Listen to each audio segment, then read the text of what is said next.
Picture this. It's exactly midnight. You're lying in bed, the room is completely dark, and physically you are just exhausted. Oh yeah, we all know that feeling. Right. But your brain is just wide awake. Totally. And for some reason, it's decided that right now is the absolute perfect time to endlessly loop through like 3 completely unrelated things. Let me guess, like an email you forgot to send. Exactly. That email you forgot to send to your boss, the fact that you still haven't bought batteries for that broken flashlight rattling around in your kitchen drawer. Yeah. And I don't know, a vague creeping anxiety that you're entirely off track in your career. It's a classic combo. It really is. We've all been there.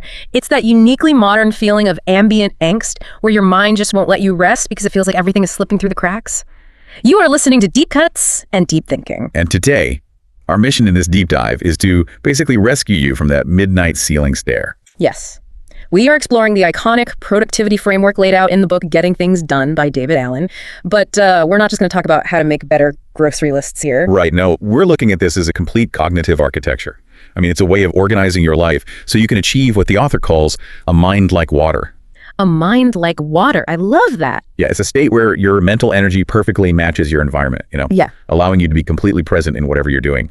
Right, because that phrase, mind like water, it really sets the stakes for what we're talking about today. It does. I mean, in martial arts, if you throw a small pebble into a still pond, the water responds with a splash exactly proportionate to the size and weight of that pebble. Right, it doesn't overreact. Exactly. It doesn't overreact with a tidal wave, and it doesn't underreact by just ignoring it. It just responds appropriately, and then it returns to absolute calm. Which is the dream, honestly. Yeah, that's the ideal state.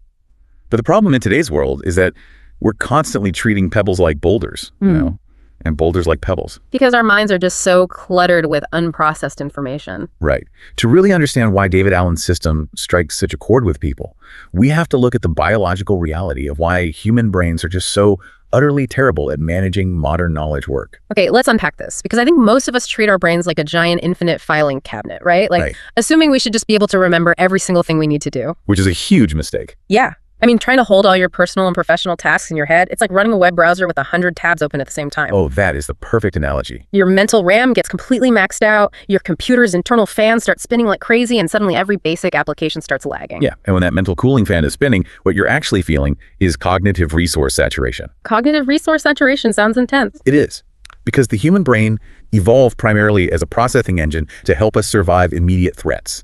Right? It was never meant to be a long-term storage device for, like, administrative tasks. Right. We weren't evolved to remember to pay the electric bill. Exactly. When we dive into cognitive psychology, specifically the research of Nelson Cowan on short-term memory, we find that the active capacity of human working memory is severely constrained. How constrained are we talking? Well, your prefrontal cortex can only hold about 4 distinct active chunks of information at any given time. Wait, just 4? Just 4. Wow. So when you're trying to mentally juggle, say, your quarterly goals, a grocery run, a doctor's appointment, and a complex coding problem, you are actively overloading the physical limits of your brain's hardware. Which perfectly explains why I can walk into the kitchen and instantly forget why I went in there. Then I can vividly remember that I need to buy dog food while I'm in the middle of a high-stakes presentation. Yep, that happens to everyone. My brain just keeps pushing the wrong tab to the front. And that specific interruption, where your brain aggressively reminds you of an unfinished task at the worst possible moment, it actually has a name. Oh, really? Yeah, it's called the Zeigarnik effect. It was documented back in 1927 by a psychologist named Bluma Zeigarnik. Okay, so what did she find exactly? She discovered that uncompleted tasks create an active cognitive tension system in the brain. Tension. Right.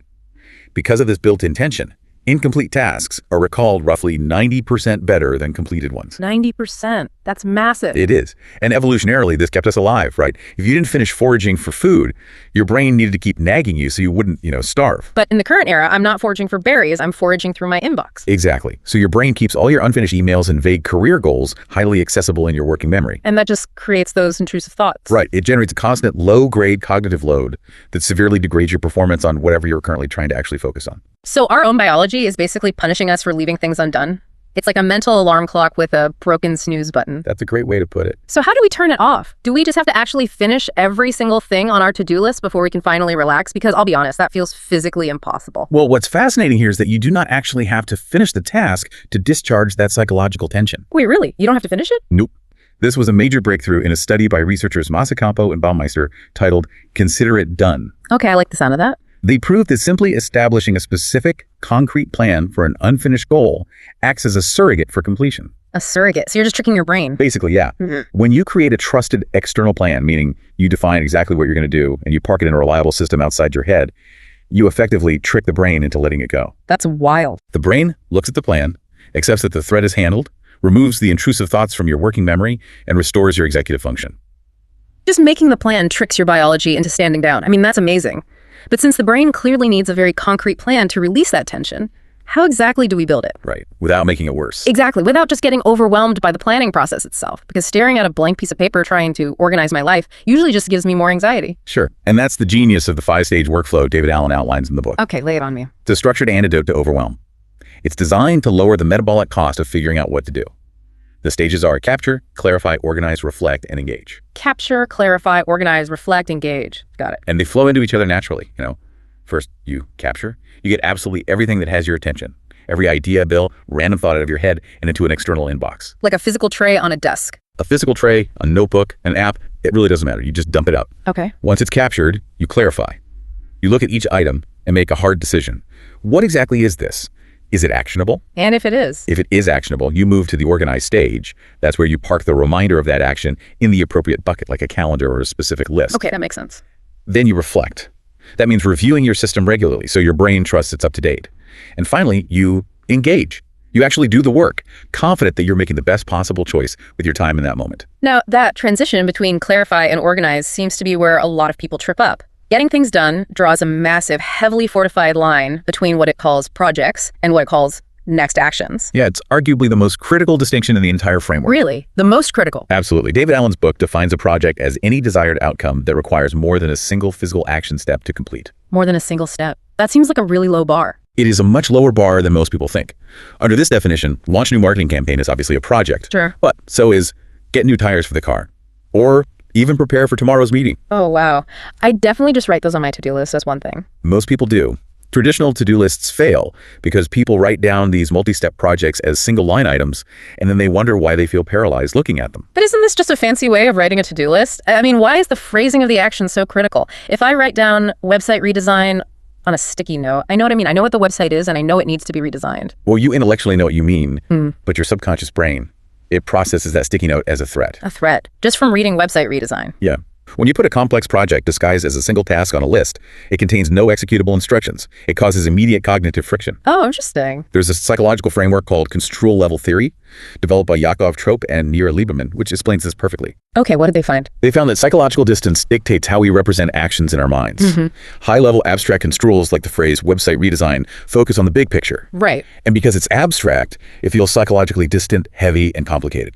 That abstraction naturally invites procrastination because your brain just doesn't know what physical motion to perform first. I see. So because it's vague, I look at my list, my brain runs a quick calculation of how much energy a whole website redesign will take. I feel totally exhausted just reading it, and I decide to go check my email instead. Exactly. To bypass that, you have to shift the item into a low-level, concrete construal. You have to define the absolute next physical action required to move the project forward. Okay, so instead of website redesign... You don't write website redesign. You write email Sarah to ask for the draft layout. Oh, that's way more specific. Right? That physical next action describes a precise, low-friction movement. It triggers behavioral activation.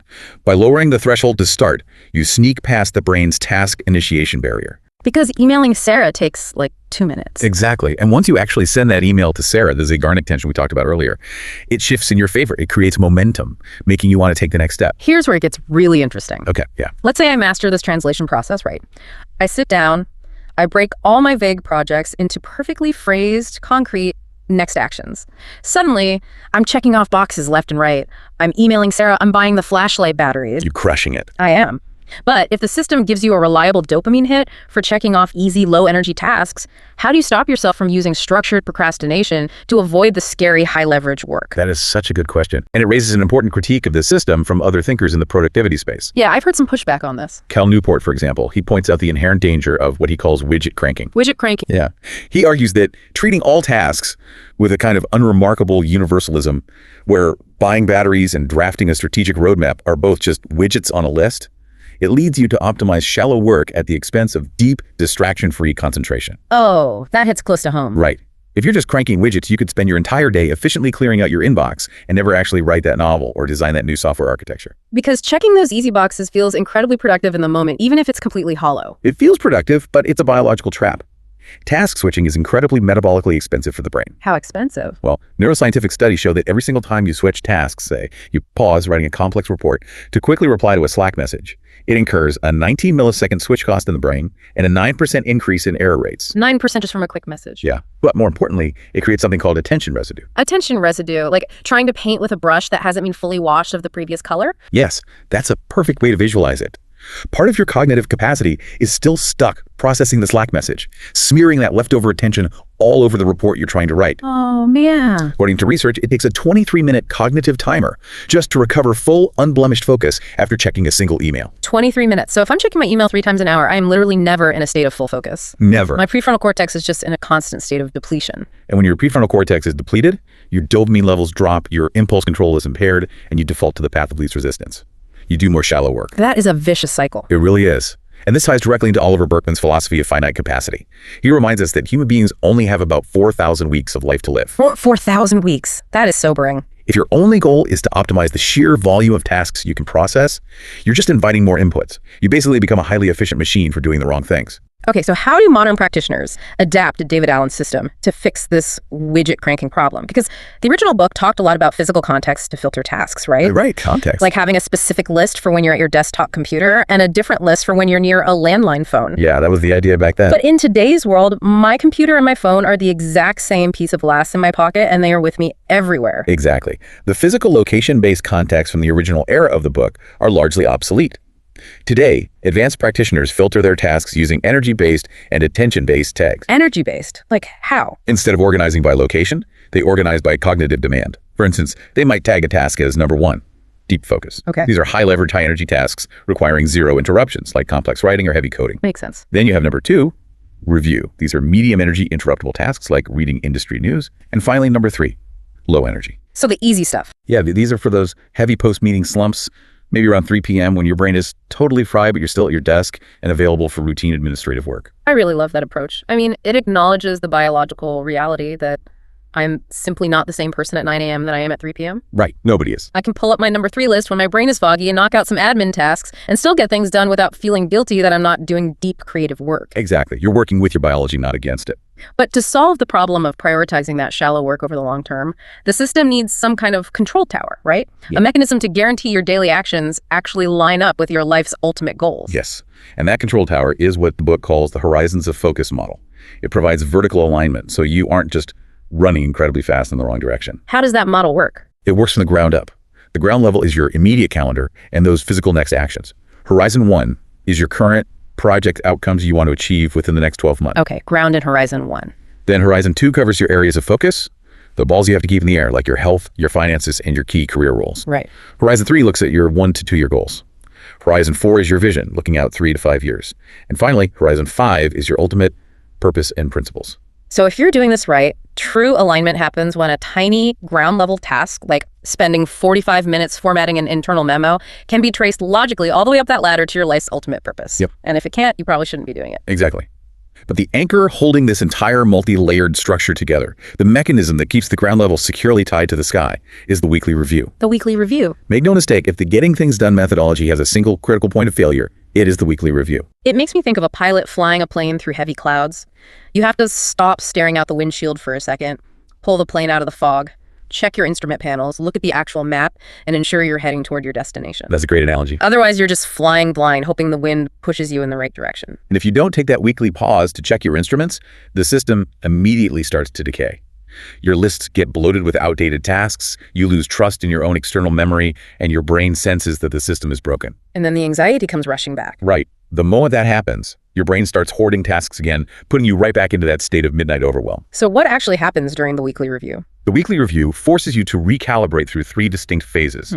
First, you ruthlessly empty all your physical and digital inboxes down to absolute zero. Zero. Yes. Second, you get current. You update your project lists, cross off completed next actions, and look ahead at your calendar.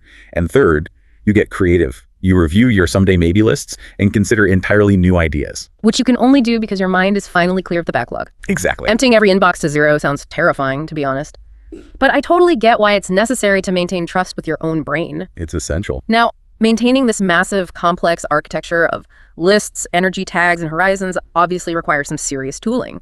The sheer volume of digital input we deal with in the current era is staggering compared to the filing cabinets and index cards of the past. It really is. The book frames this setup as extending your mind into your physical environment. Right. Under the psychological framework of situated and distributed cognition, human intelligence isn't entirely confined within your skull. Oh, that's interesting. By deliberately externalizing your tasks, projects, and commitments into a highly structured digital repository, you create what's called a personal distributed cognition architecture. You are literally using your software environment as an external memory scaffold. And we have some pretty spectacular tools for building that scaffold today. Oh yeah.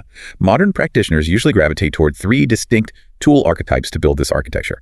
First, you have graph-based systems like Obsidian. Oh yeah, I've heard of Obsidian. Right. They use linked networks of knowledge to connect ideas and tasks dynamically, mirroring how the brain forms associations. Nice. Second, you have strict engines like OmniFocus number 4. These systems use features like defer date masking. Wait, what is defer date masking? It actively hides future tasks from your view until a specific date arrives, radically reducing the visual noise that causes overwhelm. Oh, I love that. Out of sight, out of mind until I actually need it. Exactly. And third, you have database builders like Notion, which use relational tables so you can link a ground-level next action directly up to a Horizon 5 life purpose in a single click. And of course, in today's world, we have to talk about the elephant in the room, AI. Because you can basically feed a messy transcript of a 1-hour meeting into an AI tool and have it instantly spit out a neatly formatted list of action items and project breakdowns. Yeah, AI is acting as a massive amplifier for the capture and clarify stages. It can ingest a wall of emails, draft the next physical actions, and even propose the desired project outcomes. It's pretty amazing. But for anyone using the system, there is a golden rule. AI proposes, you dispose. The human being must retain the psychological commitment to the final decision layer. So what does this all mean? If we just blindly let AI clarify our next actions and organize our lists for us, don't we lose that crucial moment of front-end decision-making? Yes, exactly. Isn't the actual friction of having to figure out the next step the exact thing that makes the system work in the first place? You've hit on the exact risk of over-automation. Yeah. If you connect this to the bigger picture, if you offload the decision of what to do to an AI, you haven't actually made a personal commitment. Right. Remember the Zeigarnik effect. That cognitive tension is only discharged when your specific brain accepts the concrete plan as a reliable surrogate for completion. Ah, so my brain has to buy in. Yes. If an AI generates a list of 50 perfectly phrased next actions, but you haven't cognitively processed them yourself, they aren't a trusted plan. They're just a new, highly organized source of anxiety. I can completely see that happening. You can use AI to reduce the heavy lifting of summarizing notes, but the precise moment of saying, yes, this is my next physical action and I am personally committing to it, must remain intimately human. That makes perfect sense. The ultimate goal of David Allen's book isn't to turn you into a ruthless productivity robot churning through AI-generated to-do lists. Not at all. The goal is to provide a reliable cognitive scaffold. By trusting an external system to handle the mundane, logistical details of your life, you are essentially buying back your own working memory. That's beautifully put. You're freeing up your mental RAM so you can actually be creative, be fully present with your friends and family, and think strategically about your future without all that ambient anxiety. Which brings us full circle back to the concept of a mind like water. It's about being appropriately engaged with your world. When your system is complete and trusted, you can be totally present in whatever you're doing, resting in the absolute certainty that whatever you're not doing is safely parked in your system waiting for you. Which leads me to a final, slightly provocative thought for you to take away from this deep dive. If achieving a mind like water means reacting to inputs perfectly proportionately, what would happen if you applied this capture and clarify method to more than just your work tasks? Well, that's an interesting idea. Right. What if you took it to your internal life? What if you took your quiet personal anxieties, your subtle relationship friction, or your unspoken scary life dreams, and forced yourself to define the physical next action for them? That could be really powerful. Could externalizing your deepest fears onto a piece of paper neutralize their emotional weight, just like organizing a chaotic inbox? It's something to think about the next time you find yourself staring at the ceiling at midnight. If you enjoyed this episode, show your support by hitting like and subscribing.